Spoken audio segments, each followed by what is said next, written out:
जय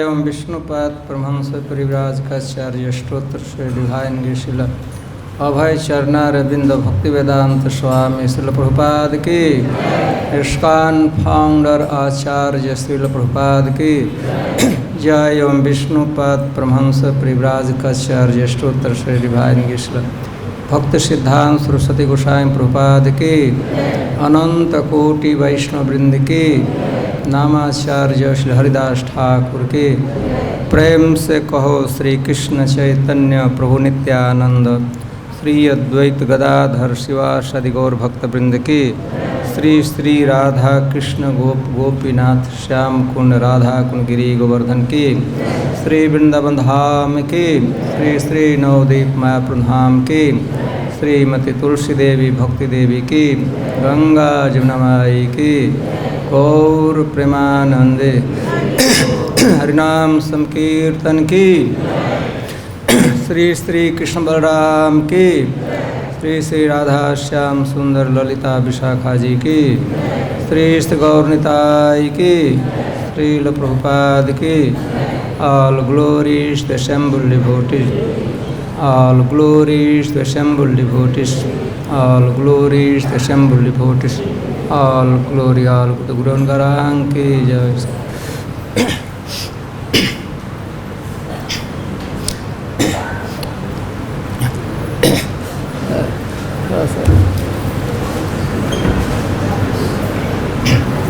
ओम अज्ञानतिमिर कॉल का नहीं है ना, कॉल का पानी है।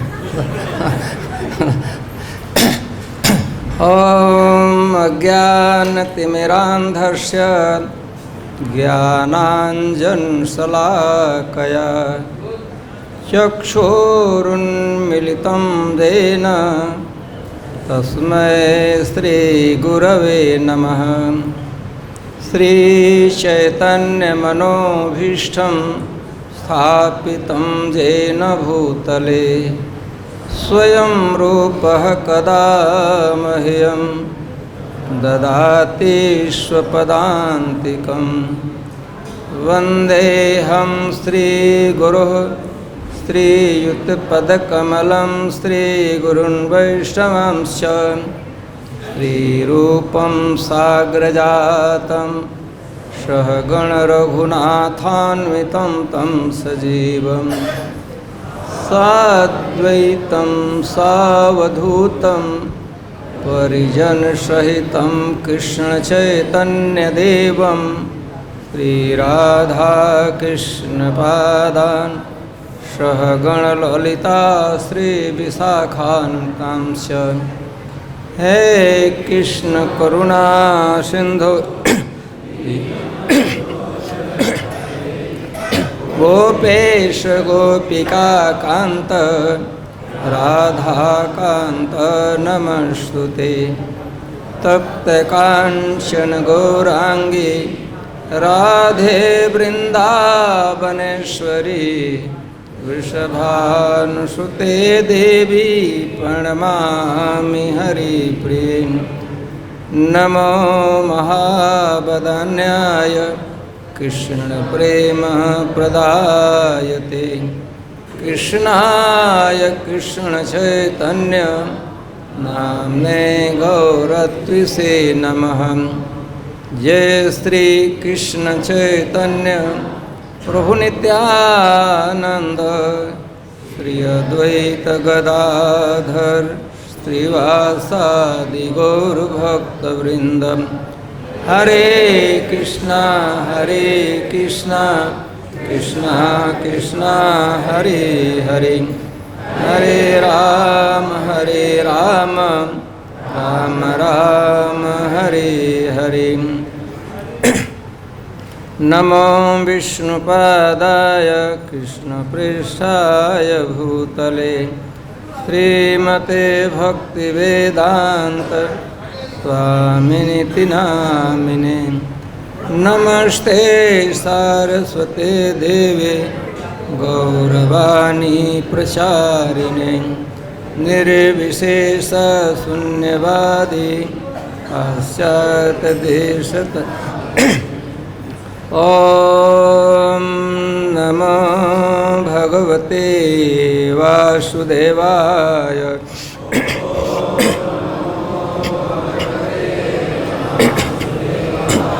ॐ नमो भगवते वासुदेवाय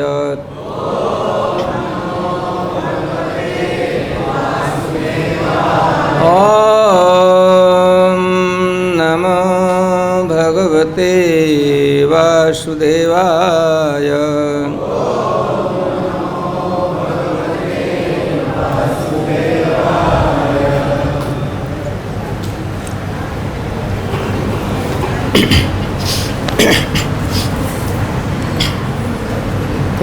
श्लोक डिस्प्ले किए हैं इस पर 41 कीजिए 41 प्रेयर का अंतिम श्लोक होना चाहिए।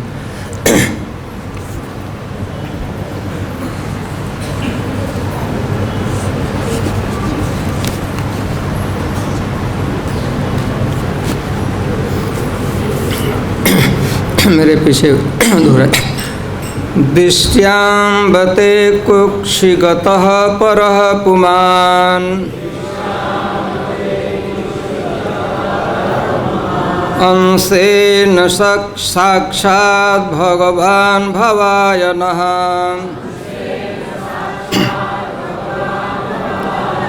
मा भूद्भयं भोजपतेर्मुमुर्षो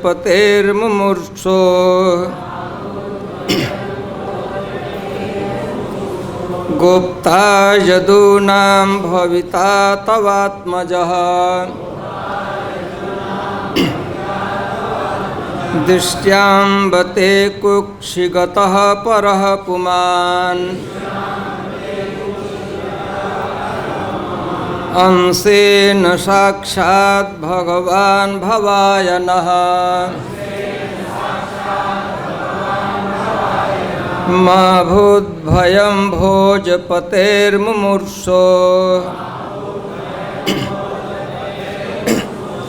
गुप्ता यदूनां भविता तवात्मजः दृष्ट्यां बते कुक्षिगतः परः पुमान् अंशेन साक्षात् भगवान् भवाय च नः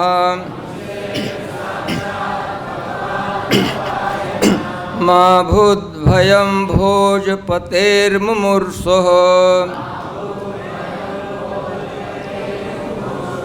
गुप्ता यदूनां भविता तवात्मजः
अनुवाद और तात्पर्य पढ़ता हूँ।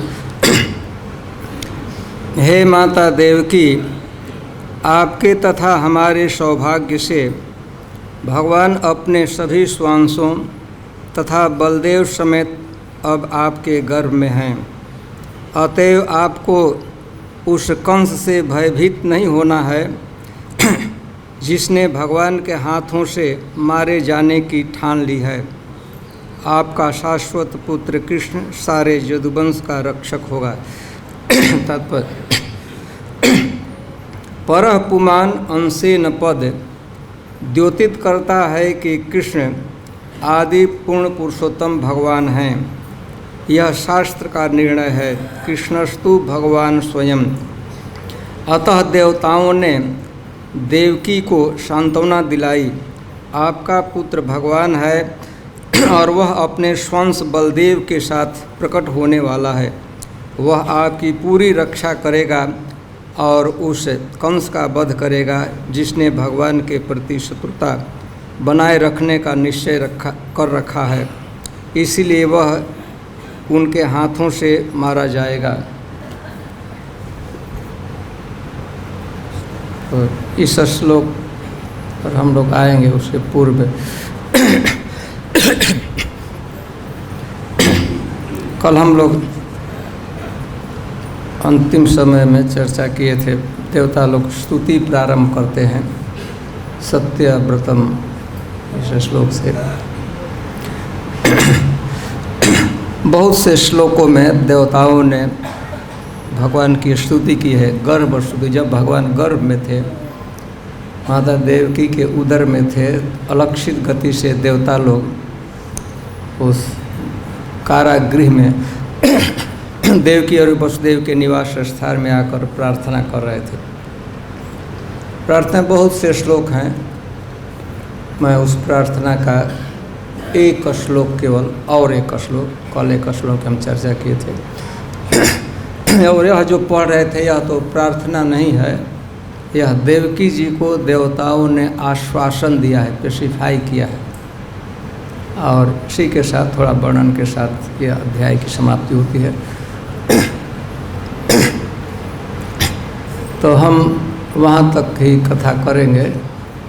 और यदि आज थोड़ा समय रहेगा तो बीच की कथा जो जन्म की कथा है, भगवान के अवतार की कथा है, उस कथा को कल परम पूज्य श्री लोकनाथ स्वामी महाराज जी प्रस्तुत करेंगे। इसलिए वो जन्म की जो कथा है, भगवान के अवतार की कथा, प्रकट जो कारागृह में कैसे भगवान प्रकट हुए और कैसे वसुदेव जी भगवान को लेकर यमुना जी को पार करके उस पार गए और गोकुल में माँ यशोदा के शयन कक्ष में प्रवेश करके अपने बच्चे को, कृष्ण को वहाँ कैसे रख दिए, इतनी कथा कल महाराज प्रस्तुत करेंगे। तो मैं उसके पहले का और इसके बाद का, मतलब वसुदेव जी लौटने की जो बातें हैं, वहाँ से लौट रहे हैं, तो वो हम यदि समय रहेगा तो उसको कहेंगे, अन्यथा देखिए।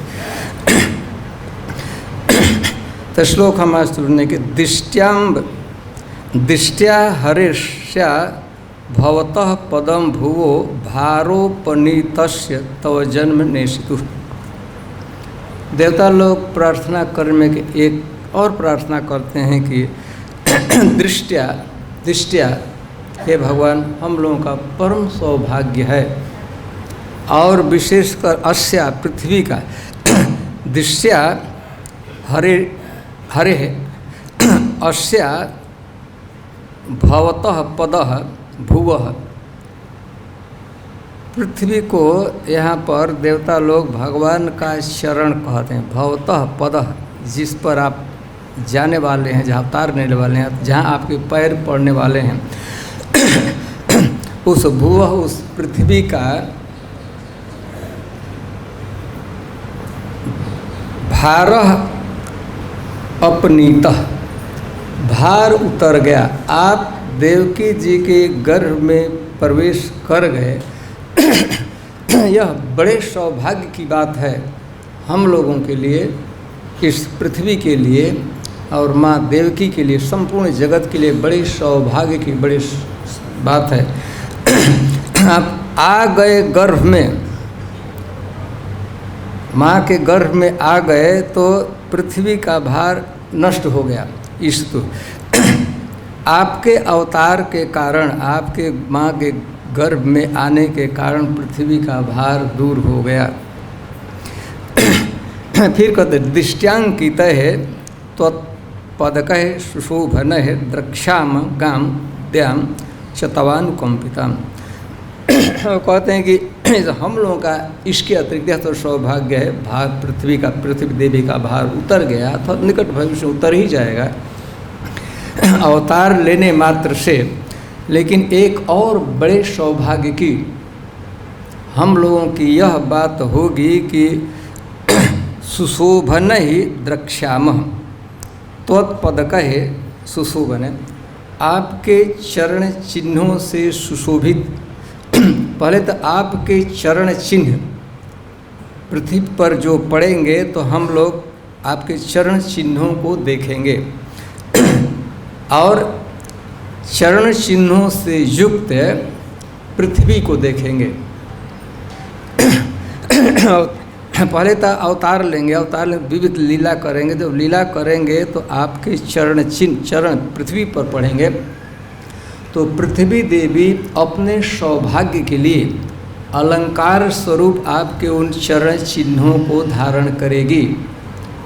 तो यह तो पृथ्वी का सौभाग्य है, सुख है। लेकिन हम लोगों का सौभाग्य है कि हम लोग उन चरण चिन्हों को देखेंगे। हरे दृश्या भवतः पदः अस्या भूमि है। हे कृष्ण, बड़े सौभाग्य की बात है, हे भगवान, बड़े सौभाग्य की भवतः पदः अस्या भूमि। ऐसा लगता है कि हम लोग जानते हैं क्षीर सागर के तट पर प्रार्थना करे देवता लोग गए थे, देवताओं के साथ पृथ्वी देवी भी गई थी। याद है ना, पृथ्वी देवी गई थी। किस रूप में गई थी? गाय का रूप बनाकर, दया स्नेह उत्पन्न करने के लिए। गाय को देखकर दया आ जाती है, कुछ दुख को देखकर। तो पृथ्वी देवी अपने देवी स्वरूप से नहीं बल्कि गाय के रूप बनाकर गई थी। ऐसा देवता लोग कहते हैं कि दृष्टि अस्या भुवः, इस पृथ्वी का लगता है कि पृथ्वी देवी भी वहाँ गई थी। गर्भ से देवता लोग तो गए थे, ये तो सबको मालूम है। लेकिन यह ऐसा पद दिखाता है कि अस्या है, अरे अस्या है भवतः पदः अस्या भूमे तव ईस्तु जन्मना भारः अपनीतः।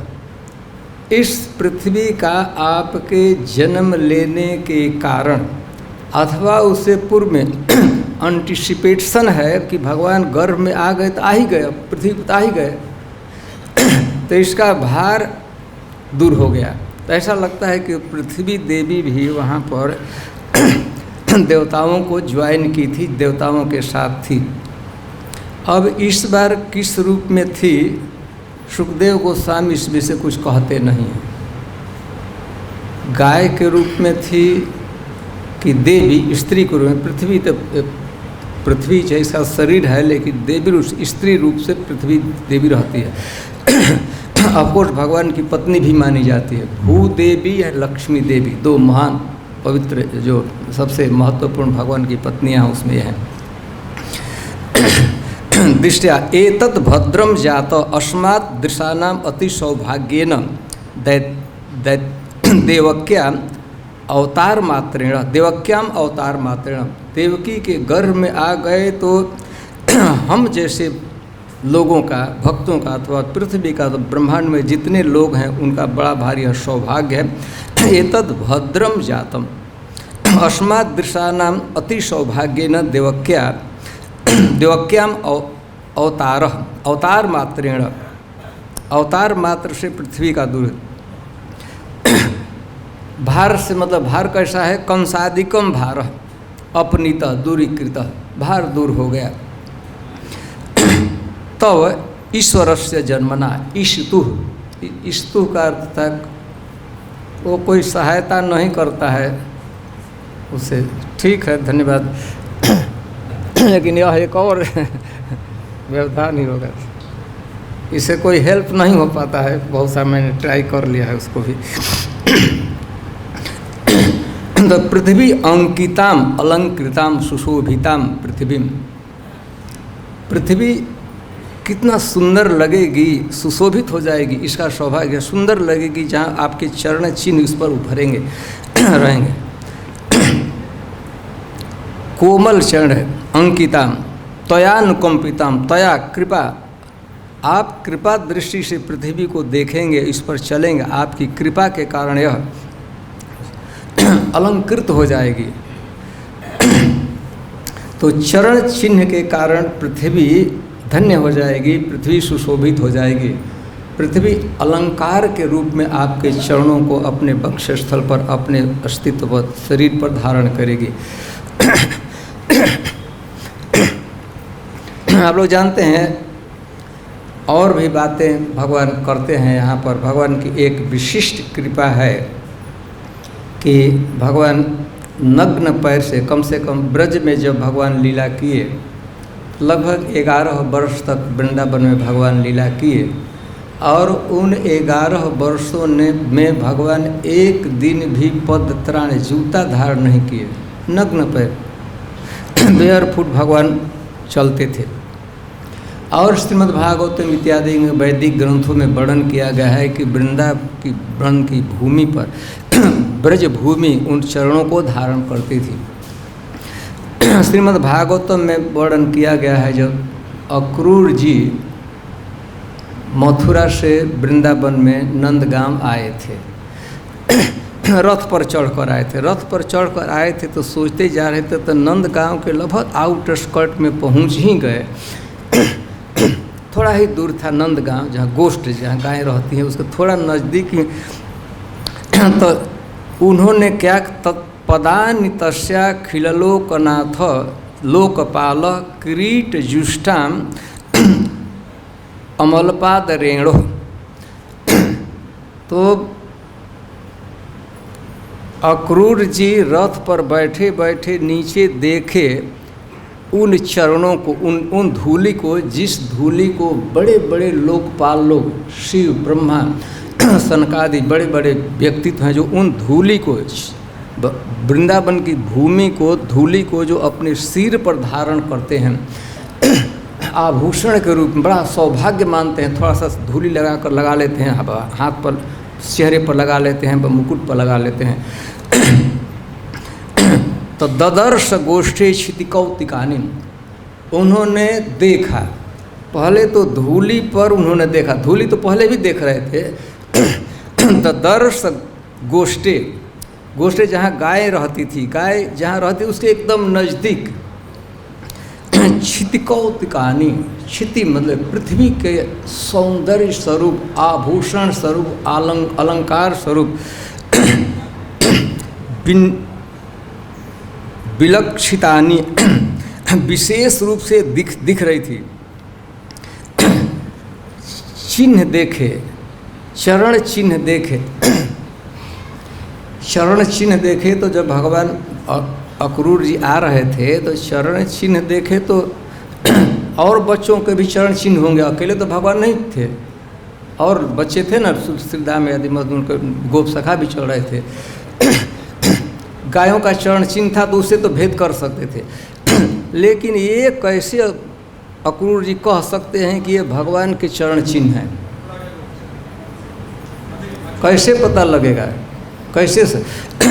उन्होंने कहा ददर्श गोष्ठे क्षितिकौतिकानि विलक्षितानि, भगवान के चरण चिन्हों को देखा। तो चरण चिन्ह तो बहुत देख रहे थे, तो कैसे समझ गए कि कृष्ण के चरण चिन्ह हैं? क्योंकि विलक्षितानि अब्ज, अब्ज मतलब कमल, एक और भी चरण चिन्ह थे, उन बच्चों के चरण चिन्ह थे। कुछ ऐसे विशिष्ट चरण चिन्ह थे जिसमें शंख, चक्र, गदा और पद्म, इसके बाद अंकुश इत्यादि का चिन्ह था। भगवान के तलवे में चरण में ये चिन्ह हैं, नीचे चिन्ह है। देवता लोग यही कहते हैं कि हे भगवान, जब आपका चरण चिन्ह विन्यस्त होगा, पृथ्वी पर रखेंगे, तो हम लोग आपके चरण चिन्हों को पृथ्वी पर देखेंगे। तो चरण चिन्ह आप बहुत लोग वाक करते हैं, कैसे पहचान पाएंगे भगवान के? तो यहाँ पर अक्रूर जी कहते हैं अब्ज, अब्ज मतलब कमल। भगवान के तलवे में कमल का निशान है, वो कार्विंग जैसा है, थोड़ा सा गर्त जैसा है, इसलिए चरण उभर जाता है। पेंटिंग नहीं है, पेंटिंग से नहीं ऐसे होगा। उसमें थोड़ा सा जैसे हाथ में रेखाएं होती है ना, तो वैसा कमल का पुष्प बना हुआ है।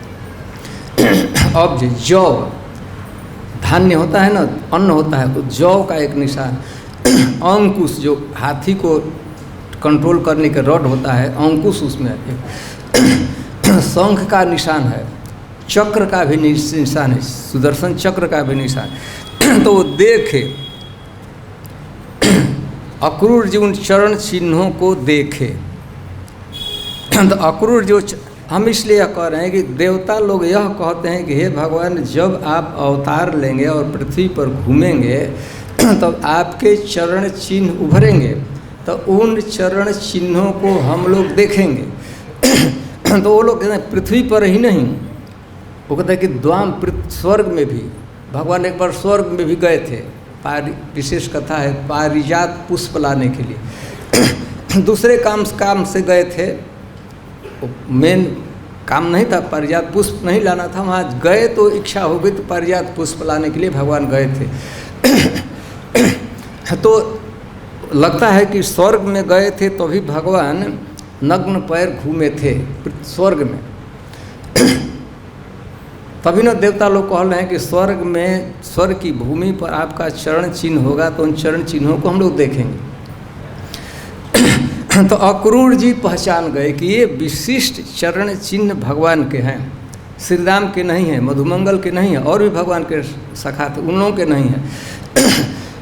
क्योंकि इसमें जौ धान्य होता है, जौ आप जानते हैं गेहूं जैसा होता है जौ।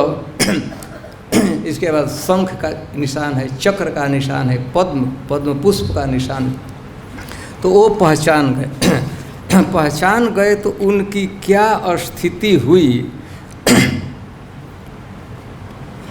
ददर्शन, उन्होंने देखा, अक्रूर जी देखे, तो अक्रूर जी पर उन चरण चिन्हों को, भगवान के चरण चिन्हों को, जो नंदगांव के आउट स्कर्ट में एकदम दिख रहा था, स्पष्ट दिख रहे थे, आनंदातिरेक से अक्रूर जी को इतना आनंद हुआ, इतना सुख हुआ, इतना सौभाग्य। अब तो चरण चिन्ह भी देखेंगे। अब चरण चिन्ह देख लिए, मतलब नज़दीक ही कहीं भगवान होंगे। तो आनंद इतना उनके हृदय में आनंद भर गया, हृदय में आनंद भर गया, और उनके नेत्रों में अश्रु पानी भर गए, और उनके शरीर पर कुछ प्रतिक्रिया हुई, विकार हुआ। और शरीर पर क्या विकार? रोमांच होगा, पुलक, रोए, जो छोटे छोटे बाल होते हैं शरीर पर, खड़े हो गए। इतना उनको प्रेम हो गया। तो अभी तक रथ ऊपर से ही देख रहे थे। एक कल्पना करने की बात है, भागवत में स्पष्ट वर्णन किया गया है कि संध्या के समय सूर्यास्त के लगभग सूर्यास्त हो रहा था, उस समय अक्रूर जी पहुँचे थे। तो ऊपर रथ से छोटे छोटे चरणों में छोटे छोटे निशान थे, कैसे समझ गए। और गाय चली होगी, धूली से मिट भी जाता है, धूली पर पड़ा हो तो हमेशा थोड़ा रहेगा। लेकिन पृथ्वी देवी इधर संजोग करके मिटने नहीं देती थी। पृथ्वी देवी उस पर चरण चिन्ह पड़ता था, नहीं छोड़ देती थी कोई आकर उस पर चल कर। पहले तो गाय इत्यादि बैल गोप सखा भी चलते थे तो उस पर पाँव नहीं रखते थे, उस पर ऊपर नहीं रख देते थे, बाजू में रखते थे। और पृथ्वी संजोग करके इसे रखी थी, और उसमें दीप्ति प्रभा भी निकल रहा था। इसीलिए वो पहचान सके, और उनमें उनके यह विकार पैदा हुआ। तो ठीक वहाँ से वो क्या किए, रथ से उतरे नहीं, ऐसा नहीं कहा कि रथ से उतर गए, वहाँ से रथ से कूद गए और कूद कर जो भगवान के अनेक चरण चिन्ह थे, आगे पीछे अनेक थे, तो 2 चरण एकदम चिन्हों पर नहीं सिर रखे, दोनों 2 चरण चिन्ह थे तो उसके बीच में अपना माथा रखे, उस पर नहीं रखे, और अपना हाथ को ऐसे प्रसारित किए कि दोनों चरण चिन्ह भी सुरक्षित रह जाए, अथवा कम से कम एक चरण सुरक्षित, थोड़ा दूरी पर रख और रोने लगे और इसके बाद लौटने लगे। तो लौट रहे थे तो सावधान रहे थे, ऐसे जगह नहीं लौट रहे थे कि जहाँ चरण चिन्ह हो, बचा बचा कर लौटते रहे। हम यह करते हैं कि देवता लोग कहते हैं कि हम आपके चरण चिन्हों को देखेंगे और देखते से हमको कितनी प्रसन्नता होगी। तो एक टिपिकल उदाहरण है, बहुत लोग देखे थे, एक अक्रूर जी भी चरण चिन्ह को देखे थे। इसके अतिरिक्त चरण चिन्हों की जब बात आती है तो एक बार गोपियाँ भी, ब्रज की गोपियाँ, श्रीमती राधा रानी, ललिता, विशाखा आदि भी भगवान के चरण चिन्हों की चर्चा करती हैं। वृंदावनम सखी भुवो वितनोति कीर्तिम यद देवकी सुत पदाम भुज लब्ध लक्ष्मी। गोपी कहते हैं कि हे सखी, कोई एक सखी, या तो ललिता विशाखा से अथवा विशाखा चित्रा से, जिसे कहती हैं हे सखी, वृंदावनम भुवः कीर्तिम वितनोति। वृंदावन पृथ्वी के कीर्ति का, यश का विस्तार कर रहा है। पृथ्वी का जो यश है, कीर्ति है, सुजस है, सौभाग्य है, आज वैकुंठ से भी ज़्यादा बढ़ गया है। वैकुंठ का जितना ख्याति है, महिमा है, उसका सुजस है, उससे भी ज़्यादा सुजस इस पृथ्वी देवी का हो गया है। क्यों पृथ्वी देवी का सुजस क्यों? क्योंकि देवकी सुत पदाम्बुज लब्ध लक्ष्मी। पृथ्वी को, विशेषकर वृंदावन की भूमि को, ब्रज भूमि को सौभाग्य है, इसको प्राप्त हुआ है क्या? देवकी सुत पदाम्बुज लब्ध। भगवान के चरण चिन्ह ब्रज की भूमि को और अंत पृथ्वी देवी को प्राप्त है। इसीलिए चूँकि पृथ्वी देवी पर, पृथ्वी के वक्षस्थल पर, पृथ्वी पर और पृथ्वी में जो वृंदावन स्थित है, वहाँ पर भगवान के चरण चिन्ह भगवान के चरण चिन्ह देवकी सुत पदाम्बुज। यहाँ पर गोपियाँ देवकी शब्द का प्रयोग किए, देवकी सुत। तो वर्णन किया गया, शास्त्रकार लोग कहते हैं, विद्वान लोग कहते हैं कि यशोदा जी का भी एक नाम देवकी था, अथवा नामकरण के समय गर्गाचार्य जी यह कहे थे कि नंद बाबा, आपका लड़का कभी वसुदेव जी के भी घर में जन्म लिया था, देवकी का भी पुत्र कहीं बना था। तो प्रचलित हो गया था, हाँ, तो कभी भया तो कहते देवकी सुत। अन्यथा उसका अर्थ है कि यशोदा नंदन श्री कृष्ण के चरण चिन्ह चूँकि वृंदावन भूमि को, ब्रज भूमि को प्राप्त है, इसलिए ब्रज भूमि, वृंदावन की भूमि आज, और वृंदावन भूमि पृथ्वी देवी पर स्थित है, इसलिए पृथ्वी देवी का सौभाग्य, पृथ्वी का सुजस विस्तारित कर रहा है। वैकुंठ से भी ज़्यादा गरिमामय यहाँ की यह भूमि हो गई है।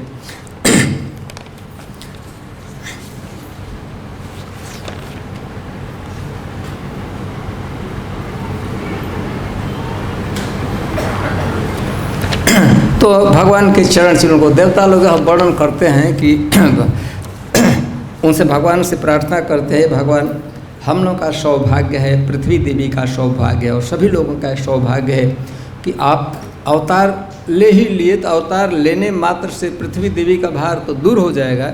एक और अतिशय सौभाग्य हम लोगों को यह प्राप्त होगा कि आपके चरण चिन्हों को देखने का अवसर मिलेगा।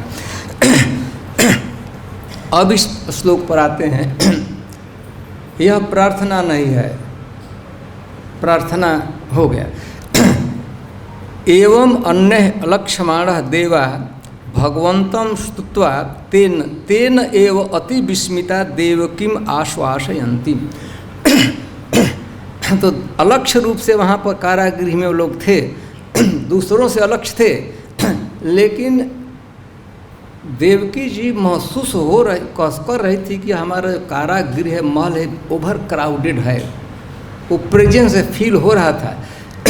एकदम प्रत्यक्ष तो नहीं दिख रहे थे, लेकिन लगता था कि इसमें बहुत लोगों की भीड़ लगी हुई है और आवाज़ तो स्पष्ट सुनाई पड़ती थी।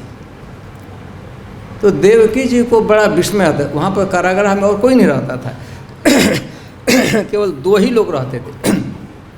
तो दोनों को ऐसे कुछ ध्वनि सुनाई पड़ती थी और कभी कभी झलक दिख भी जाते थे। प्राय रात्रि का समय, दिन में नहीं आते थे, प्राय रात्रि के समय ही आते थे लोग। तो कुछ तो एवं अन्य अलक्ष्यमाणा, दूसरे को तो नहीं दिखते थे, दूसरे को क्या पता, वहाँ कोई रहता भी नहीं था, लेकिन देवकी वसुदेव जी को आभास हो रहा था, ऐसा प्रेजेंस फील, उपस्थिति का आभास हो रहा था और शब्द भी सुनाई पड़ रहा था। इसीलिए देवकी जी अति विस्मिता थी। एकदम धारावाहिक संस्कृत शब्दों में कोई स्तुति कर रहा है। वहाँ आकर उसे गर्भ को लक्ष्य करके ऐसा लगता था कि गर्भ में बार बार गर्भ की चर्चा आती है, होता थे। तो अति विस्मिता थी। विस्मित समझते हैं ना, एकदम आश्चर्य, ये क्या हो रहा है आज, ये क्या हो रहा है। तो देवकी में आश्वासन थी, तो देवकी को आश्वासन देते हैं, देवकी को आश्वासन स्पेसिफाई करते, धैर्य बंधाते। तो यह श्लोक शायद डिस्प्ले किया गया है, तो आश्वासन है। देखिए, दिष्ट्याम्बते कुक्षिगतः पुमान अंशे न साक्षात भगवान भवायन। दृष्टिया माने सौभाग्य की बात है, बड़े खुशी की बात है, आनंद की बात है। अम्ब माँ कहते हैं कि माँ, देवकी जी को सभी देवता लोग माँ कहते हैं। अम्ब, अरे ब्रह्मा जी तो सबसे बड़े हैं, शिव जी और कितने बड़े थे, देवकी फिर भी तो छोटी उम्र में तो छोटी थी ही। लेकिन माँ क्यों कहते हैं? अम्ब दृष्टिया भगवान मातृत्वेन, अरे भगवान की माता है तो किसकी नहीं माता है, इसीलिए माता शब्द का देवकी जी के लिए अम्ब संबोधन करते, हे माँ। ब्रह्मा जी शिव जी भी हाथ जोड़कर, अब भगवान तो अंदर ही थे वहीं पर, अब भगवान को लक्ष्य करके नहीं, अब इनके मुंह की तरफ देवकी जी अम्ब माँ ते कुक्षी गतः, आपके उदर में, आपके कुक्षी में, गतः आ गए हैं कौन? परह, परम पुरुष, परह पुमान पर, अंशे न, अपने संपूर्ण अंशों के साथ, संपूर्ण अंशों के साथ मतलब कारणोदकशायी विष्णु हैं, गर्भोदकशायी विष्णु हैं, क्षीरोदकशायी विष्णु हैं। इसके अतिरिक्त उनके अंश रामादि मृत्यु शुक्ला नियमे न तिष्ठन नाना अवतार मकरोध भुवने, सब जितना अवतार आप सोच सकते हैं, नरसिंह भगवान, वामन जी, कच्छप, परशुराम, वो सभी को साथ लेकर अंशेन साक्षात स्वयं भगवान कृष्णस्तु भगवान स्वयं कुक्षिगतः, आपके कुक्षी में, आपके उदर में स्वयं भगवान प्रवेश किए हैं। एक आप लोग पहले सुने होंगे, हम चर्चा किए थे कि ये लोग कुक्षिगतः क्यों कहते हैं, आपके उदर में, गर्भ में भगवान, जबकि शुरू में सुखदेव गोस्वामी कहते हैं कि देवकी जी ने वसुदेव जी के मन से, वसुदेव जी ने देवकी जी को अर्पित किया, तो देवकी जी ने भगवान को मनस्तः दधार, देवकी जी ने भगवान को अपने मन में अथवा अपने हृदय में धारण किया था। तो ये लोग देवता कह रहे, वो तो मन की बात है, हृदय की बात है, ये लोग कहते हैं कुक्षिगत है।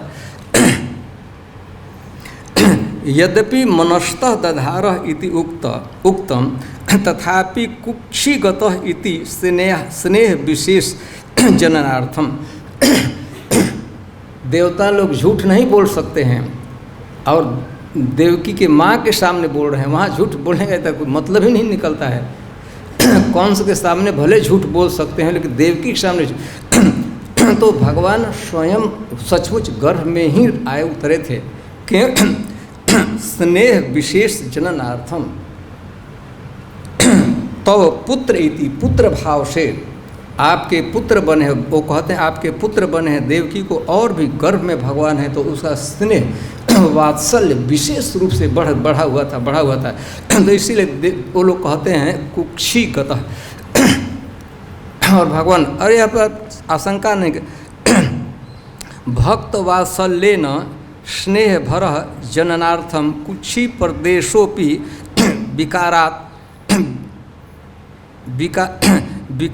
विकारादि दोष अभाव।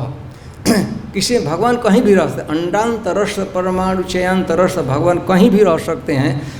और देवकी जो का जो अस्तित्व है तो एकदम वो दिव्य स्तर पर है। किसी वैकुंठ ऐसा गोलोक की जो स्थिति है उससे उनका उधर भिन्न नहीं, उनका अस्तित्व भिन्न नहीं है। इसीलिए भक्त वात्सल्य, भगवान अपने भक्तों के प्रति बहुत प्रेम करते हैं, वात्सल्य उनका है। इसलिए माँ के वात्सल्य के वर्धन के लिए, विकास के लिए भगवान देवकी जी के गर्भ में, उदर में, कुक्षी में प्रवेश किए थे। तत्र च साक्षात् स्वयमेव न तो अंशादिना अवतरते। ऐसा नहीं कि भगवान खुद नहीं आए हैं, अपने दूसरे अंशों को भेज दिए हैं। और क्षीरोदक्षाई आप भी अवतार ले लो देवकी जी के गर्भ से और पृथ्वी का भार दूर करो, ऐसा नहीं। स्वयं भगवान जो गोलोक में रहते हैं, नंद नंदन अथवा ब्रजेंद्र नंदन जिसका नाम है, बस नंद बाबा के जो पुत्र हैं वो स्वयं आपके गर्भ में आए।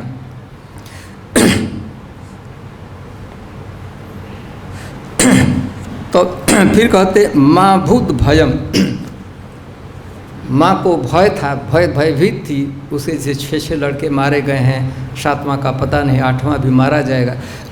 तो चेहरे पर महसूस कर रहे थे देवता लोग कि देवकी जी कुछ भय की स्थिति है। तो कहे कि माँ भूत भयम, माँ आप भय मत करो। क्यों भय कर रही हो? ननु कंसस्य दुश्चेष्टा भरणेन विभ्री। अरे आप लोग कह रहे हो कि भय मत करो, हमको भय नहीं है, कंस अभी जीवित है ना, भय करने का पर्याप्त उचित कारण है। आप कहते हैं कि भय माँ भूत भयम, भय मत करो। क्यों न भय मैं करूं? माता से कहे कि आप भय मत करो। माँ भूत भयम, आपको भय नहीं करना चाहिए, आपको अब डरना नहीं चाहिए। भोजपते है, कंस अभी है तो उसे भय मत कीजिए। मुमूर्षु आगत मृत्यु, आसन मृत्यु, मृत्यु उसके एकदम नज़दीक आ चुकी है, अब एकदम मरने वाला है। निकटायात मृत्युत्वा देव, एकदम मृत्यु उसकी निकट आ चुकी है, इसलिए आप भय मत करो। अरे आपको भय की तो क्या, आपको क्यों भय कर? जदूना गोप्ता जदूना भविता तो आत्मजा, आपका जो पुत्र है यदूनाम गोप्ता भविता, आपका जो पुत्र है वह जदुवंशियों का गोप्ता होगा। ननु न जाने तावद किन्वष्ण। अरे खैर अभी बच्चा जन्म लेगा, उसके पहले भी तो कुछ अनिष्ट हो सकता है, तो भय का कारण है ना। लड़का जन्म लेगा, जन्म होगा तो बड़ा होगा तब न कंस को मारेगा, कि जन्मते कैसे मार देगा? छोटा सा बच्चा बड़ा होगा, धनुर्विद्या का ज्ञान करेगा तो बलवान हो गया तब मरेगा, उसके पहले तो कम से भय है ही। ननु न जाने तावत देव की नष्टि किम अनिष्टम से आज कुछ अनिष्ट हो जाए तो कि ना गोप्ता यदूनाम भक्ता नाम सर्वेशम भविता। अरे आपका जो पुत्र है, आपका जो आपके गर्भ में आया हुआ है, आपके उदर में जो लड़का रहा है, गोप्ता वह रक्षक है, रक्षा करेगा। यदु नाम संपूर्ण यदुवंश के, आपका जिस वंश में जन्म हुआ देवकी और वसुदेव जी, उस संपूर्ण वंश की रक्षा करेगा। अरे वंश की नहीं, सभी भक्तों की रक्षा करेगा जो उसके शरणागत में आएंगे। अरे भक्तों की नहीं, सर्वेशाम सबकी रक्षा करेगा। किम पुनः तवादिना, अरे जो सबकी रक्षा करेगा तो आप तो उसके माता पिता हो, आपकी रक्षा नहीं करेगा। इसे छोड़ कि ना मैं सबकी रक्षा करूँगा लेकिन आप दो लोगों की रक्षा नहीं करूँगा, दो को छोड़कर। क्यों? क्योंकि आप लोग हमारे माता पिता हो। हम केवल दो लोगों को छोड़कर, माने भगवान कि दो लोगों की रक्षा न करे कि अरे जब दुनिया की जो रक्षा करेगा, किम पुनः तवादिना, जो लड़का दुनिया भर की रक्षा करेगा, सबकी रक्षा करे, अपनी माता पिता को छोड़ देगा? कभी नहीं छोड़ेगा। आपका सिंह, आप तो कृष्ण के माता पिता हैं, यह आपकी पूरी रक्षा करेगा। तो देवता लोग आश्वासन दिए। आश्वासन देने के बाद अब देवताओं को एक टीकाकार लिखते हैं कि एक दिन की बात नहीं हो, परिक गए थे, रोज आते थे। एक दिन ही नहीं, रोज रोज भीड़ लगाते थे, वही प्रार्थना करते, एक वही नहीं बदल बदल कर प्रार्थना करते हैं। लेकिन जो कुछ हो, आए देवता लोग, देख लिए भी कि इसी ब्रज की भूमि पर 2 द्वादश वन है, यहीं पर भगवान का अवतार होगा, यहीं लीला करेंगे। तो देवता अब सोचे कि अब हम लोग क्या करें। तो उन देवताओं इकट्ठा विचार करे थे, हम लोग क्या करें।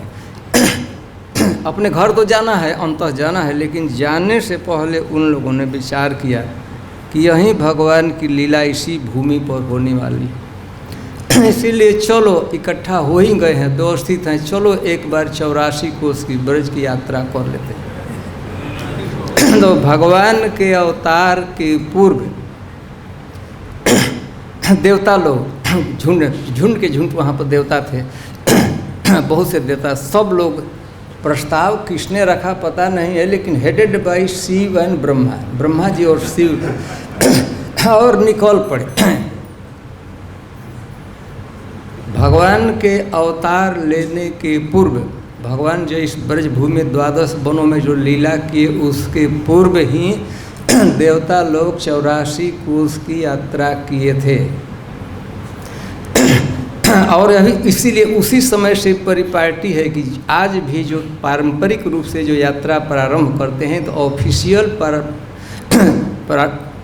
वो चालू होता है जन्म स्थान पर। जन्म स्थान का दर्शन करके वहीं से भक्त लोग निकलते हैं। भगवान चैतन्य महाप्रभु आए थे तो विश्राम घाट पर स्नान किए, स्नान करने के बाद जन्म स्थान का दर्शन, केशव दी का दर्शन, और वहीं से दर्शन करके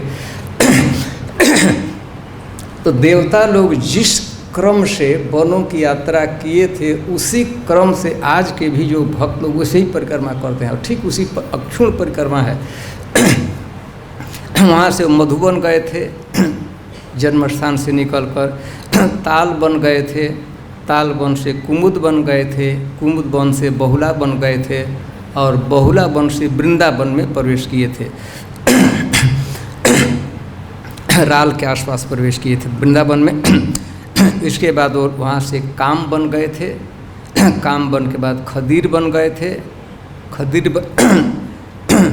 से होकर जमुना जी एक तरफ पार किए, ये 7 वन पश्चिमी तट पर हैं। फिर जमुना जी को एक जगह पार किए थे, वो स्थान है नंद घाट के नाम से उसकी ख्याति है। वहाँ का Bhadravan, Bhandirvan, Belvan, Lohvan और महावन वो लोग गए थे। तो 12 योग की यात्रा वो लोग किए थे। तो देवता लोग प्रार्थना किए और प्रार्थना करने के बाद वो अपने अपने लोकों में गए थे। जैसा हम आपसे वचन दिए थे, आगे भगवान का कैसे अवतार हुआ, कैसे भगवान का जन्म हुआ, देवकी वसुदेव जी के कारागृह में भगवान प्रकट किए। ठीक वहीं से कल इसी समय इसी स्थान पर परम पूज्य श्री लोकनाथ स्वामी महाराज वो जन्म की कथा प्रस्तुत करेंगे। इसलिए मैं उस कथा को जो जहाँ तक वो कहेंगे उसको मैं छोड़ना। कल जन्माष्टमी है तो उचित भी जन्म उसी दिन कथा हो। मैं आगे की कथा थोड़ा सा कि हम लोग जब भी चर्चा करते थे तो इसमें कंस हमेशा एक सेंट्रल फिगर के रूप में रहा। तो फिर कंस के साथ ही देवकी जी का वसुदेव जी का कुछ डीलिंग है, कुछ वार्तालाप है। मैं उसी अंश को कहकर कथा को समाप्त करेंगे। तो यहाँ से प्रारंभ करते हैं। वसुदेव जी के यहाँ भगवान प्रकट हुए, उनको लेकर जमुना जी पार किए और वहाँ पर शयन कक्ष में माँ यशोदा के शयन कक्ष में प्रवेश किए। प्रवेश कर सुतम यशोदा शयनम निधाय तत्। तो वसुदेव जी ने क्या किया, अपने पुत्र को सुतम, सुतम मतलब स्वसुतम, वसुदेव जी गए तो माँ यशोदा का शयन कक्ष था जहाँ पर उसने एक पुत्री का जन्म भी दे चुकी थी माँ यशोदा। तो सुतम यशोदा शयने निधायत, अपने पुत्र को वसुदेव जी ने क्या किया, यशोदा जी के शयन स्थान पर उनके पलंग पर, उनके बेड पर यशोदा जी के एकदम नज़दीक अपने पुत्र को निधाय बढ़िया से धीरे धीरे ऊपर से पटक नहीं दिए। उस दिन का जन्म लिया हो एकदम धीरे से रखे। और सुताम उपाध्याय, और माँ यशोदा के पुत्री को ले लिए, अपने लड़के को रख दिए। और सुताम मतलब पुत्री को, यशोदा पुत्री को यशोदा ने जन्म दिया था, उपाध्याय उसको ले लिए वसुदेव जी। छोटी सी बच्ची है, चुंबन किए, गोद में ले लिए। छोटी अभी नवजात, अभी उसके शरीर में भी अभी वह सूखा भी नहीं था, सिक्त था, तुरंत अभी जन्म हुआ था।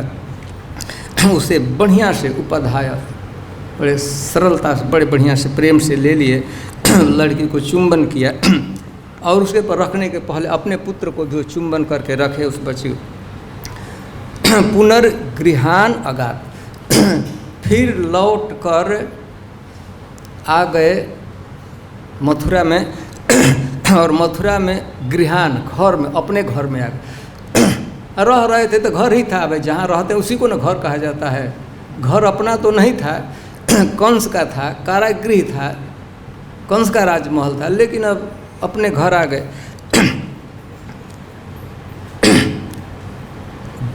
आ गई तो क्या कि देवकी जी सिसक रही थी, रो रही थी। लड़का को लेकर भगवान वसुदेव जी गए हैं, कैसे रखे। बेचारी विदा की थी, बच्चे को दी थी वसुदेव जी के गोद में। उसी समय से सोने रात्रि का समय था, सोई कहाँ थी, रो रही थी, प्रतीक्षा कर रही थी कि वसुदेव जी हमारे पति कब आएंगे। रो ही रही थी तो वसुदेव जी आ गए। देवकी जी को बड़ा आश्चर्य हुआ कि लड़का की लड़की लेकर आए हैं। तो हम वो ज़्यादा हम लोग पास अभी 10 मिनट केवल बाकी है। देवक्या शयने न्यस्य, उस पुत्री को यशोदा जी के देव की माँ के बैठी थी जहाँ सोती थी उस पर रख दिया। वसुदेव था दारिकाम, उस पुत्री को, यशोदा जी की पुत्री को, बालिका को, नंद बाबा की पुत्री को वसुदेव जी ने दे दिया, बेड पर रख दिया। और प्रतिमुच्य पदुर, और जानते हैं पहले तो उनके हाथों में बेड़ियाँ लोहे के जंजीर लगे हुए थे। तो फिर से वसुदेव जी जंजीर को बांध लिए। अपने से। प्रतीक्षा तो भोर हो ही चुका था, कौन आएगा ही पता तो लगेगा ही, कुछ भी होगा। तो वसुदेव जी ने क्या, अपने हाथों से बांध लिए। भगवान का जन्म हुआ तो अपने से खुल गया था, जानते हैं ना। योग माया ने इसी लड़की ने जिसको रख के खोल दिया था, आई नहीं थी वो खोल खाल दिया था, दरवाज़ा भी खोल दिया था। तो खोल दिया था तो अपने से तो बांध नहीं रहे थे लोग, लोहा जहाँ तहाँ पड़ा था, जंजीर। तो पदो लोहम आस्ते, लोहा हाथ में जहाँ जहाँ बंधा था, हाथ में लोहे का जंजीर था, पैर में था, अपने हाथों से बांध लिया। देवकी जी ने थोड़ा हेल्प किया बांधने में। बांध क्यों रहे हैं? यह न पता लगे कि रात में कहीं गया था, खुला होगा देखा था तो कोई शक है भाई कहीं गया था का, ऐसे कोई से खुला है। तो यह कोई शक नहीं सोच रहने देना है, कोई डाउट हो करेगा कोई, इसीलिए वसुदेव जी अपने से बांध रहे थे। तो पैर तो अपने से बांध दिए, हाथ कैसे अपने से बांधेंगे? तो देवकी जी ने हेल्प किया और दोनों मिलकर बांध दिए। सुबह हुआ, हम वहाँ तक तो नहीं आपसे कहेंगे, उतना कह भी नहीं सर। तो पता लगा कैसे का था, जानते हो कौन सा आ गया। आ गया तो देखिए, हम थोड़ा सा इसी अंश को हम कहेंगे, हमारे समय को ध्यान में रखूँगा। 10 मिनट है, 10 मिनट में समाप्त करने का। पर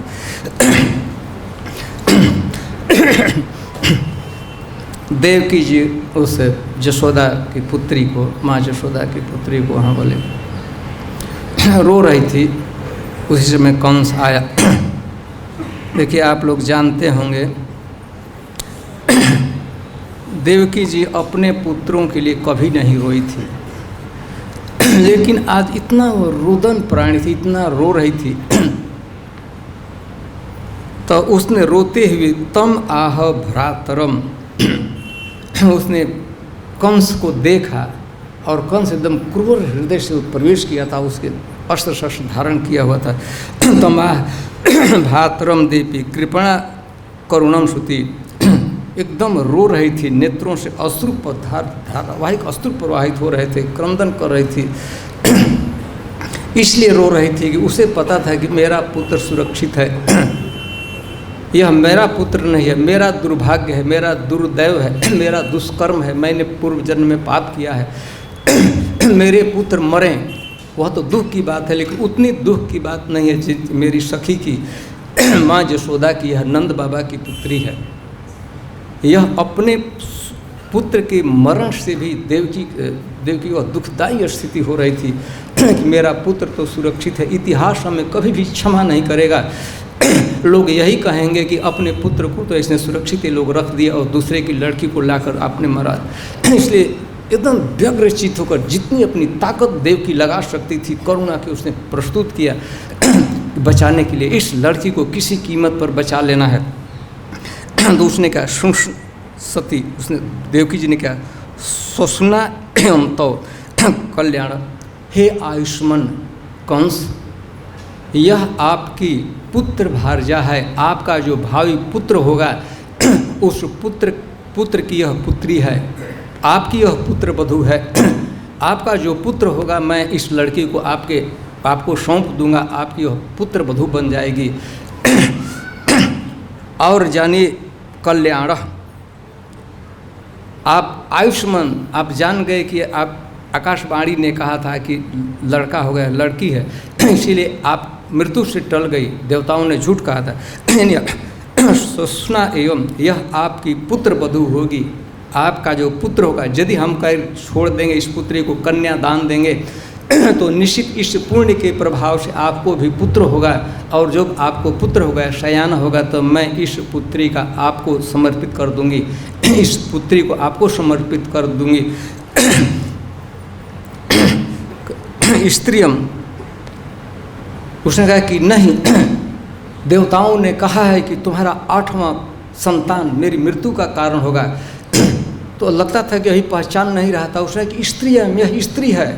देवताओं ने कहा था 8वां पुत्र आपको मारेगा, लेकिन यह पुत्र नहीं है, स्त्री है। स्त्री हम तुम अर्हति, आप कैसे स्त्री का आप कहे थे कि स्त्रियम भगिनीम, और विवाह उद्वाह पर्वणि नहीं मारना चाहिए। तो यह तो ऐसी स्थिति है, आप स्वीकार किए थी तो स्त्री है, पुत्र नहीं है, पुत्री है, इसको मत मारिए।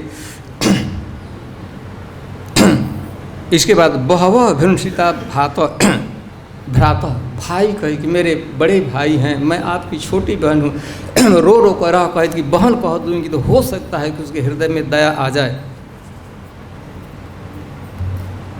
क्या है, थोड़ा सा पढ़िए।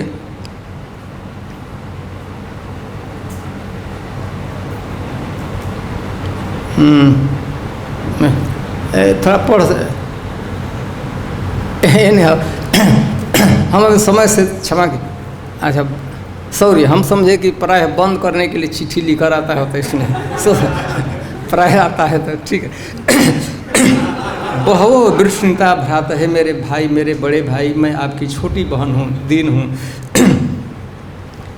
बहवो शिशव विमृष्टा, दैव ने प्रेरित किया। यह नहीं कि आपने मेरे पुत्रों को मारा है, यह कहते उसको गुस्सा आता है। यह दैव का विधान था, देवताओं ने प्रेरित किया, आपके द्वारा मेरे बच्चे मारे गए, मेरे 6 बच्चों की हत्या हुई है। पाव को उपमा, जो अग्नि के समान तेजस्वी मेरे पुत्र थे, उन पुत्रों को आपने नहीं मारा है, देवताओं ने, दैव ने आपको प्रेरित करके हमारे बच्चों की हत्या कराई है। उस पर दोष ऐसा नहीं कहते तुमने मारा है तो और क्रोध होता है, लेकिन दया उत्पन्न करने के लिए, लेकिन आपने नहीं, दैव से प्रेरित होकर देवताओं ने ऐसा प्रेरणा आप में दिया था, और आपके माध्यम से देवताओं ने हमारे 6 पुत्रों को मारा है। प्रदीयताम, इस पुत्री को, आपकी पुत्री है, मेरी नहीं है, आपकी पुत्र वधू है, आपके पुत्र की अर्पित, मैं तो अर्पित कर चुकी, अब भिक्षा के रूप में हमको यह दे दीजिए। यह नहीं सर कि मेरी पुत्री की रक्षा कीजिए, या मेरी पुत्री, मैं तो मान चुकी हूँ, कन्यादान कर चुकी, आपके पुत्र के लिए, आपकी पुत्र वधू होगी, इसलिए मैं आपसे भिक्षा करती हूँ, याचना करती हूँ, आपकी पुत्र वधू है, मेरी पुत्री नहीं, आपकी पुत्र वधू है, मुझे भिक्षा के रूप में इसको दान दे दीजिए। नाम हमते हव रजा, फिर कह दे कि मैं ननु, निश्चित रूप से मैं आपकी अवरजा, मैं आपकी छोटी बहन हूँ, और छोटी बहन के इस मांग को मैंने कभी भी आपसे डिमांड नहीं किया, किसी जीवन पर आपसे नहीं कुछ, मैं प्रथम बार आपके सामने मुंह खोल रही हूँ, मैं प्रथम बार आपके हाथ सामने हाथ पसार रही हूँ, इसे दे दीजिए, मैं दीना हूँ, मैं कितना दुखित व्यक्ति हूँ इसकी कोई कल्पना नहीं कर सकता हूँ।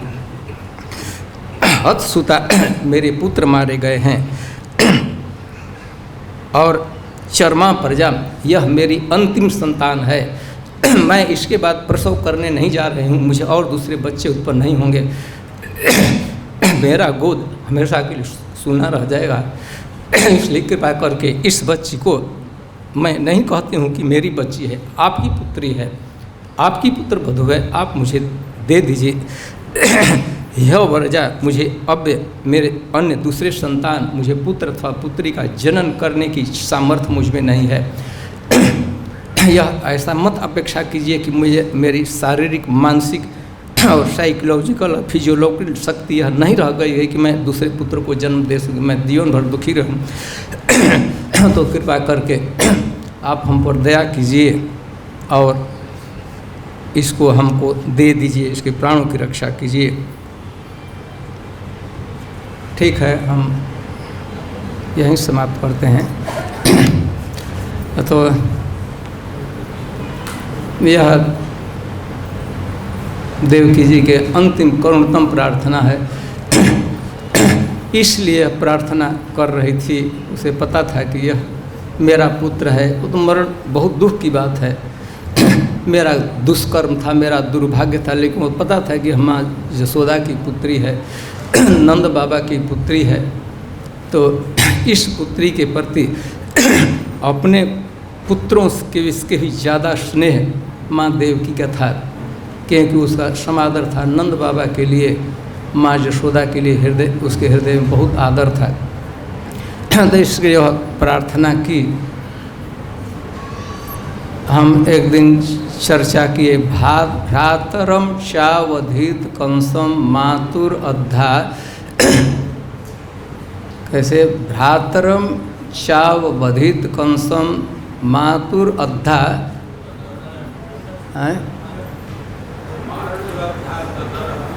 तद परीक्षित कहते हैं कि अपने मामा को भगवान मार दिए अपने हाथों, यह समझ में नहीं आते। अब देखिए इसका उत्तर मिल गया। यह मामा छोटी बहन है, लड़की है, कितना क्रूर था, उसको मार देना भगवान के लिए गौरव की बात थी।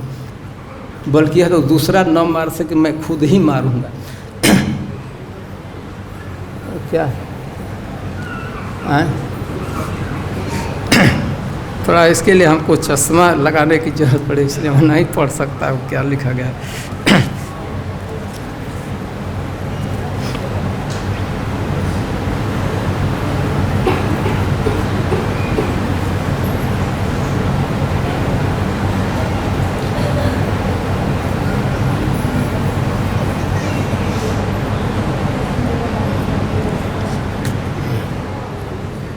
ठीक है।